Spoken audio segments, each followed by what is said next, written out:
Assalamualaikum warahmatullahi wabarakatuh. Shalom, Om Swastiastu, Namo Buddhaya, Salam Kebajikan. Halo semuanya, kembali lagi bersama saya Diki Purbawinata, mahasiswa Universitas Mawanan Jaya dari program Studi Manajemen Angkatan tahun 2020 semester 7. Pada kesempatan kali ini saya akan menjelaskan beberapa materi terkait riset pemasaran, yang dimana nanti saya juga akan menjelaskan analisis bibliometrik dengan definisinya dan juga langkah-langkah pembuatannya beserta keterkaitannya atau hubungannya dengan riset ataupun penelitian pemasaran. Dan yang kedua, nanti saya juga akan menjelaskan terkait sistematik literatur review atau metode tersebut dengan metode dan juga langkah-langkahnya, dan nanti juga akan coba saya kaitkan dengan riset ataupun penelitian pemasaran dan nanti akan ditutup dengan kesimpulan. Analisis bibliometrik merupakan sebuah metode kuantitatif untuk menganalisis data bibliografi yang ada pada sebuah artikel ataupun jurnal.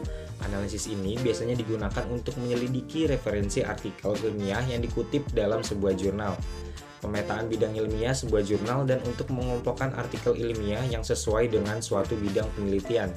Metode ini bisa digunakan pada bidang sosiologi, humanities, komunikasi, marketing, maupun rumpun sosial yang lainnya. Untuk analisis bibliometrik sendiri, nanti kita akan menggunakan beberapa software atau aplikasi ya. Yang pertama kita akan menggunakan Publish or Perish yang nanti akan kita gunakan untuk menghimpun ataupun mengumpulkan data-data terkait artikel ataupun jurnal-jurnal tersebut. Dan yang kedua, kita akan menggunakan aplikasi atau software yang bernama FastViewer, yaitu merupakan sebuah program dapat memvisualisasikan jaringan-jaringan hubungan terkait topik yang akan kita cari nantinya. Analisis bibliometrik dalam riset pemasaran tentunya sangat bermanfaat dalam berbagai aspek kunci. Hal ini dapat membantu para peneliti ataupun praktisi dengan mengidentifikasi tren penelitian yang sedang aktif atau aktual di masa yang sekarang. Dengan demikian, kita dapat merancang sebuah riset yang lebih relevan dengan kebutuhan yang ada di saat ini.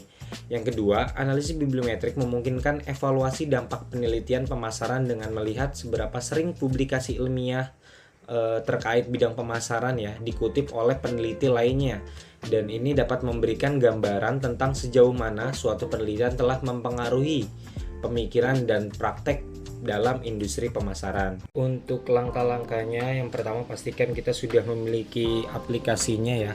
Untuk aplikasi yang kita gunakan di sini Publish or Perish dan juga FastViewer. Dan teman-teman pertama bisa langsung mendownload. Di sini bisa menyesuaikan dengan software yang teman-teman gunakan.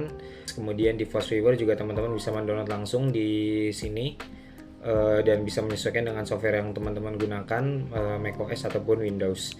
Nah, jika keduanya sudah download dan teman-teman sudah install, bisa langsung dibuka aja aplikasinya. Yang pertama kita membuka Publish or Perish terlebih dahulu. Nah, untuk Publish or Perish ini tampilan awalnya akan muncul seperti ini. Ada beberapa tempat pencarian data ya, dan di sini ada tanda-tanda bintangnya yang teman-teman bisa mengartikan jika bintang satu ini yaitu data yang kita dapatkan itu sumbernya gratis. Yang kedua itu teman-teman harus registrasi yang bintang 2 ini seperti Scopus dan juga Semantic. Kemudian yang bintangnya 3 ini itu teman-teman diminta untuk berbayar gitu. Kita menggunakan Google Scholar saja dan itu nggak masalah dan sah juga ya dalam sebuah penelitian. Kita bisa langsung mengklik di sini Google Scholar-nya dan akan muncul beberapa kolom-kolom seperti di sini ada authors, publication name, title words, keywords, dan juga ada maximum name number, ISN, dan juga tahun publikasi years-nya. Kemudian di sini sebelum kita mengisi di sini pastikan kita sudah menentukan topik penelitian kita ya. Jadi dalam penelitian ini misalnya kita ingin meneliti analisis bibliometrik terkait keputusan pembelian, dan di sini kita bisa langsung mencarinya berdasarkan judul aja atau berdasarkan dari keywordsnya. Nah, di sini karena agar data yang kita dapatkan lebih banyak, maka kita coba untuk mencari melalui keywords ya, karena dari judul itu hanya berdasarkan judul dan dikhawatirkan yang kita dapatkan itu nggak terlalu banyak. Jadi kita coba cari di keywordsnya ini, purchase decision. Dan maximum number of resultnya di sini kita juga bisa memilih untuk hasil yang keluar bisa 200, terus juga 500 ataupun 1000 ya. Dan di sini mungkin kita mengambil yang tengahnya aja sekitar 500, dan untuk tahun publikasinya mungkin kita bisa ngambil dari 5 tahun terakhir, berarti dari tahun 2018 sampai dengan tahun 2023 ya. Dan jika semua kolom yang ada di sini sudah terisi, misalnya dari keywords, terus maksimum atau hasilnya, terus juga tahun publikasinya, kita bisa langsung klik search di sini. Dan untuk yang kolom-kolom yang lain ini nggak diisi itu nggak jadi masalah ya. Kita klik search dan akan muncul loading progress seperti di sini ya. Oke. Di sini udah selesai proses pencariannya berdasarkan apa yang telah kita cari di sini. Di sini ada citation matrix dulu yang mungkin bisa langsung kita catat ya di sini ya. Ada publikasi tahunnya, terus citasi tahunnya, dan di sini H index, G index, terus jumlah citasinya itu yang sangat penting kita catat. Agar dapat kita tampilkan dalam penelitian kita nantinya sebagai laporan ya, citasi metrik ini.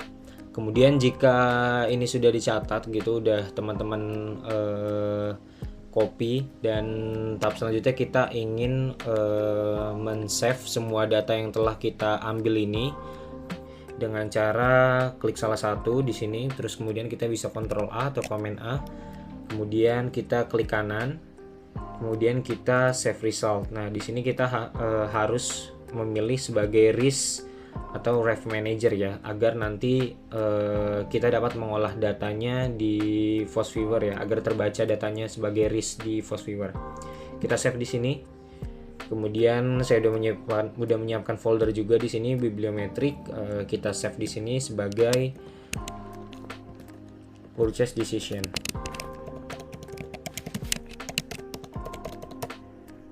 Purchase Decision 1 gitu misalnya.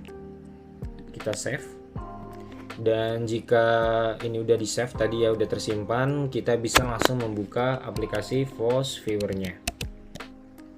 Oke, di sini udah terbuka aplikasi FOSViewer-nya. Ya, gini tampilan pertamanya ya.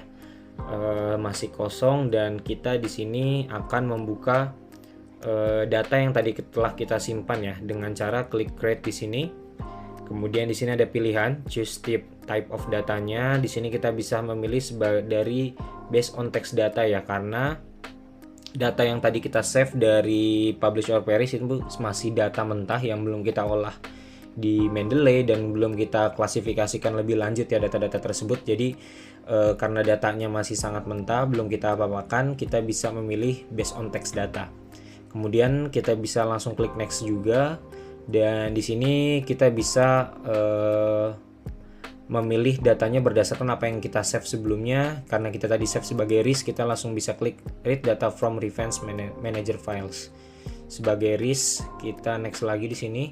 Dan ini kita mengupload data yang tadi telah kita save di sini. Dan di sini kita masih next juga. Dan di sini ada pilihan juga, yaitu kita mencarinya berdasarkan judul dan abstrak, judul aja atau abstrak aja ya. Dan karena di sini agar lebih banyak, kita pilih judul dan juga abstrak sekaligus. Kita next jika sudah. Dan ada proses loading extracting itemnya. Dan di sini untuk proses penghitungannya kita bisa pilih full counting. Kita bisa next lagi. Dan number of termnya juga 10 aja, nggak apa-apa, kita bisa next lagi. Kemudian ini hasil dari yang udah dicari ya, dan default atau maksimalnya itu yang bisa dapatkan 60%, dan terms yang kita dapatkan itu cuma 36.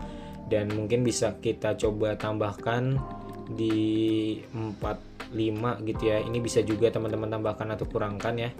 Ini kita coba tambahkan sampai 45, kemudian kita bisa next lagi.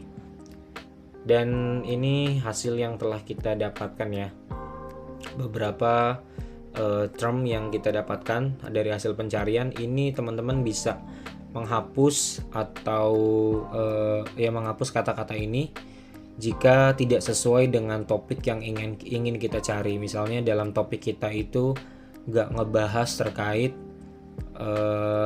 lifestyle ya. Ini teman-teman terkait lifestyle bisa dihapus. Terus juga kita nggak ngebahas tentang Indonesia nih. Nah, Indonesianya bisa kita hapus juga. Terus misalnya kita di sini nggak ngebahas tentang electronic word nih, kata elektronik ini bisa kita hapus juga. Terus mungkin itu ya contoh-contohnya yang bisa kita hapus. Ini untuk bagian ini teman-teman bisa menyesuaikan dengan topik penelitian yang teman-teman ingin cari. Kemudian jika ini sudah atau misalnya teman-teman nggak perlu hapus juga, itu nggak masalah, kita bisa langsung klik finish di sini.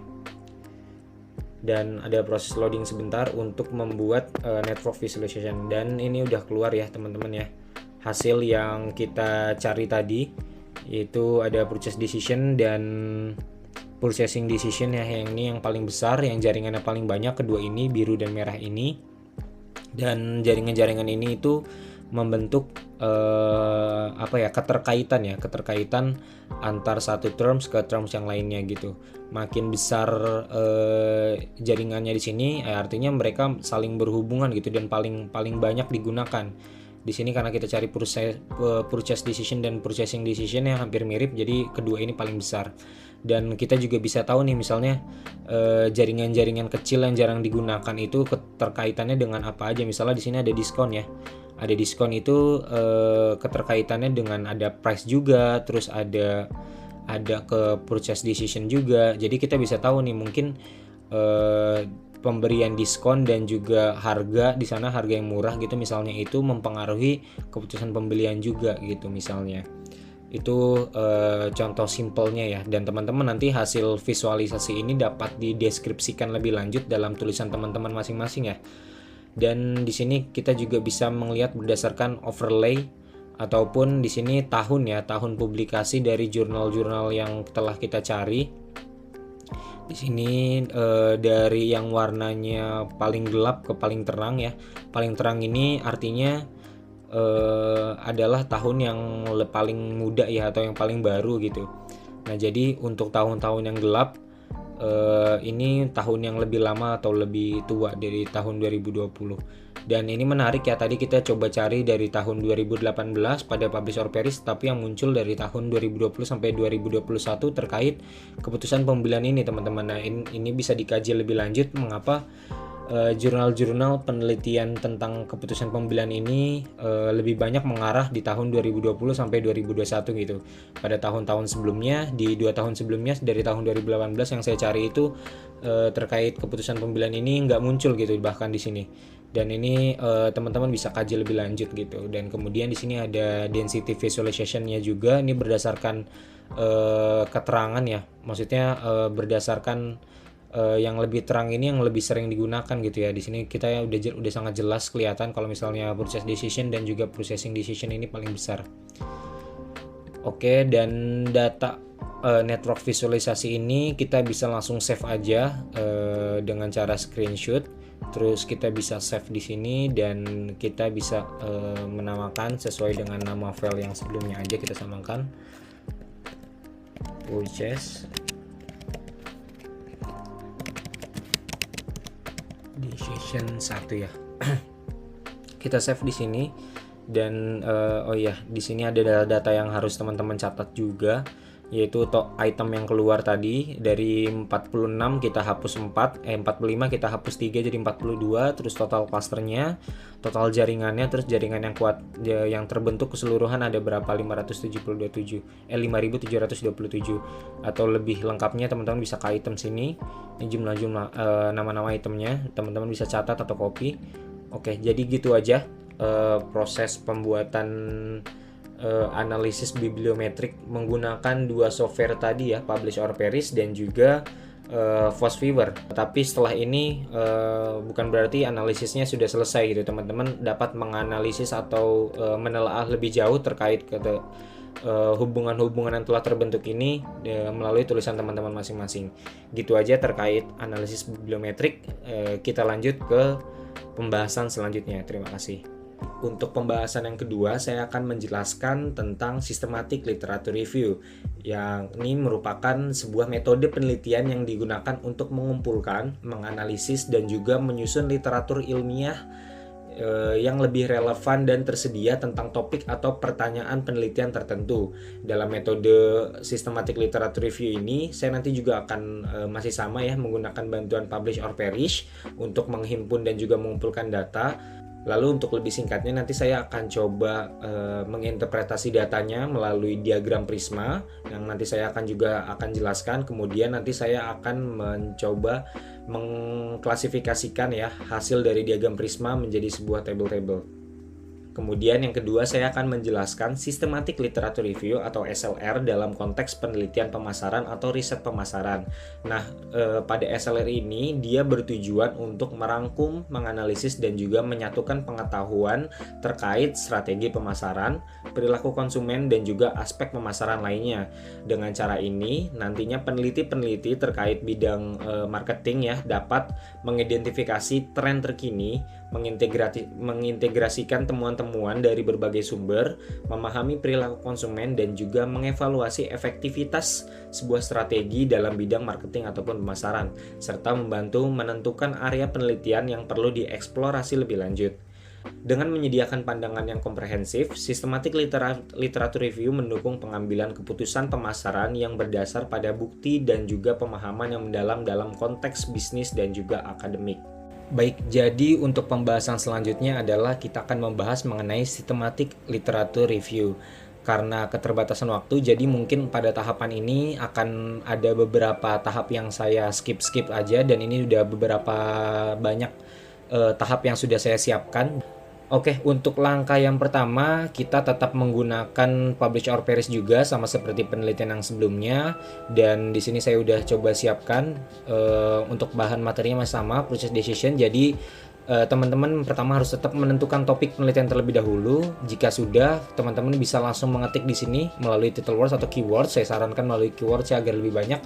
Lalu di sini teman-teman bisa memilih tahun publikasinya ya. Saya ambil 10 tahun ke belakang, 13 ke tahun 2023. Kemudian teman-teman bisa langsung klik search dan akan muncul keluar seperti sini. Dan mungkin nanti sebelum keluar sini teman-teman akan dimintakan APK ya atau kunci API, dan caranya mudah, teman-teman tinggal mengikuti step by step langkah-langkahnya yang nanti akan dipandu oleh publish or perish. Teman-teman tinggal login di Scopus dan teman-teman tinggal copy APK-nya ke yang diminta nanti oleh publish or perish. Oke, selanjutnya ini untuk jurnalnya sudah kita dapatkan. Hasil yang kita dapatkan itu sebanyak 200 papers ya, ada 200 jurnal yang kita dapatkan.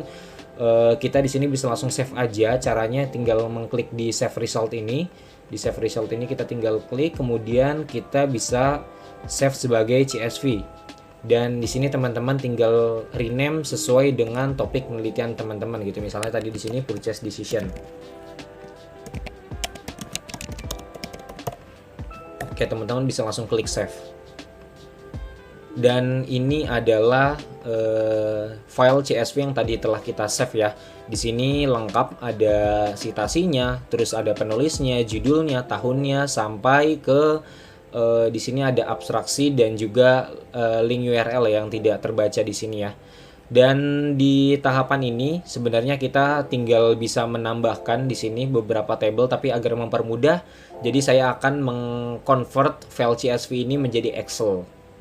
Untuk mengconvert saya membutuhkan bantuan Convertio di sini. Teman-teman bisa mengupload filenya. Dan jika sudah, tampilan yang sudah dikonvert akan menjadi seperti ini. Dan pada tahapan ini juga kita akan mengecek satu-satu jurnal yang kita dapatkan nih ya. Kita mendapatkan 200, semuanya akan kita cek satu-satu ya teman-teman ya. Dan sebelum itu mungkin agar mempermudah pencatatan, kita akan menambahkan beberapa table tambahan ya di sini ya. Ada artikel, ada tipe penelitiannya, terus lokasi dan metode penelitiannya, terus juga mungkin saya tambahkan di sini juga ada jumlah penulisnya ya, agar nanti di hasil lebih mudah untuk mengidentifikasi datanya. Kemudian cara kita mengecek artikelnya tersedia atau enggak, kita bisa membuka publish or perish lagi. Kita tinggal klik 2 kali sesuai urutan aja agar mempermudah. Dan di sini akan muncul jurnalnya ya. Kalau misalnya di sini nggak ada pilihan untuk mendownload, tentunya kita bisa menggunakan bantuan dari Skyhub ya. Teman-teman pasti sudah nggak asing dengan nama tersebut. Kita tinggal copy di sini. Kita copy, kemudian kita bisa paste di Skyhub, dan ini adalah tampilan yang jurnalnya berhasil kita buka kuncinya ya, dan udah bisa terbuka. Dan di sini kita tinggal download atau save teman-teman ya, dan kita rename berdasarkan nama penulis yang sama dengan di publish or perish. Kemudian jika sudah terbuka, kita tinggal mencantumkan apakah jurnal tadi bisa dibuka apa enggak. Yang pertama tadi misalnya tadi udah berhasil dibuka ya, kita tinggal menambahkan available gitu atau bisa dibuka. Kemudian untuk jenis penelitiannya itu artikel, dan kemudian untuk yang lain-lain itu kita juga bisa menggunakan bantuan dari AI. Kalau misalnya kita agak sulit untuk membaca, ini kan jurnalnya bahasa Inggris teman-teman ya, dan kita takut ada kekeliruan, kita bisa banget menggunakan bantuan dari AI, yaitu menggunakan Skyspace. Dan ini tampilan dari AI Skyspace yang saya gunakan ya untuk membantu mencari kebutuhan-kebutuhan data yang saya perlukan. Dan di sini saya menanyakan misalnya metode penelitiannya apa, kemudian lokasinya di mana, dan kalau misalnya udah didapatkan, kita tinggal mengcopy lagi teman-teman ke file Excel yang ini.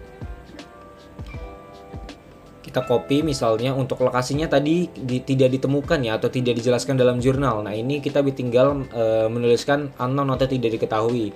Kemudian untuk metode penelitiannya misalnya kuantitatif metode atau metode kuantitatif. Kemudian jumlah penulisnya itu diketahui ada 3 orang. Nah ini tinggal kita cantumkan di sini gitu. Tahapan ini terus kita lakukan sampai 200 jurnal ini dapat dibuka ya. Dan ini adalah contoh jurnal yang sudah saya dapatkan berdasarkan hasil latihan saya ya. Di sini total ada 40 jurnal yang teridentifikasi atau 40 jurnal yang dapat dibuka.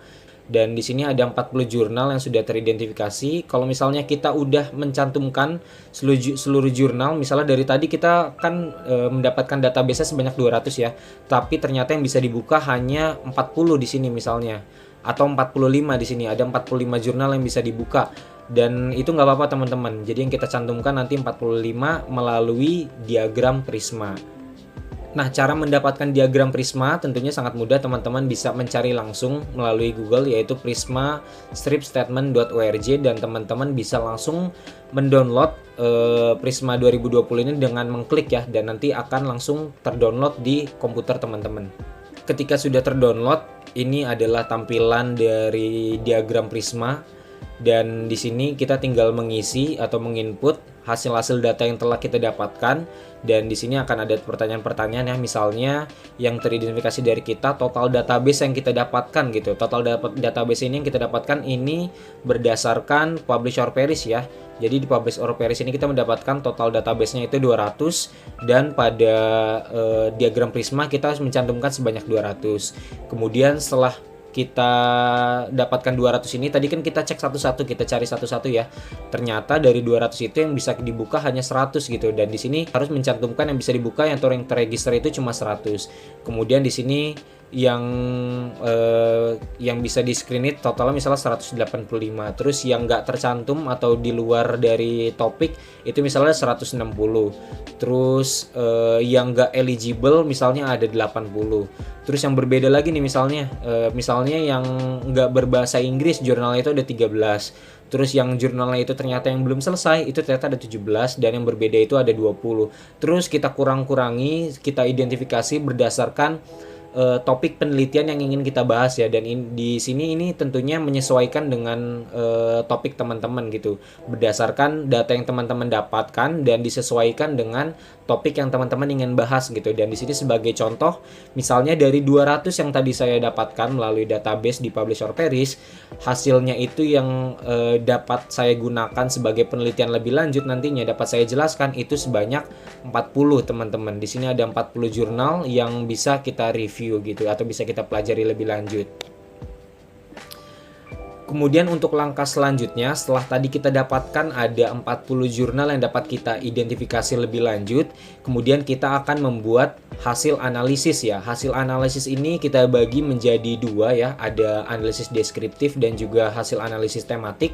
Untuk analisis deskriptif di sini saya pisahkan menjadi jenis jurnal atau misalnya asal jurnal ya, atau yang mengpublish jurnalnya itu dari mana aja gitu. Misalnya di sini untuk yang terbanyak itu ada dari Journal of Asian Finance, Economics dan Business.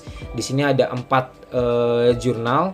Kemudian untuk yang satunya ada banyak ya, misalnya salah satu di sini misalnya ada dari International Journal of Bank Marketing. Di sini ada 1 jurnal, terus kita catatkan sampai totalnya 40 gitu, berdasarkan data 200 yang udah dikurangi menjadi 40 gitu.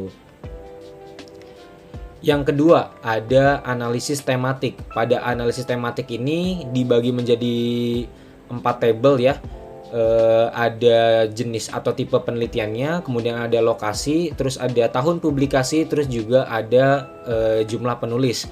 Pada tahapan ini teman-teman, caranya kita tinggal memindahkan dari file Excel yang tadi telah kita input teman-teman. Jadi gunanya file Excel yang tadi telah kita input itu kita akan memindahkan pada hasil penelitian ini gitu. Jadi pada hasil penelitian itu lebih mudah kita nanti untuk merekapnya.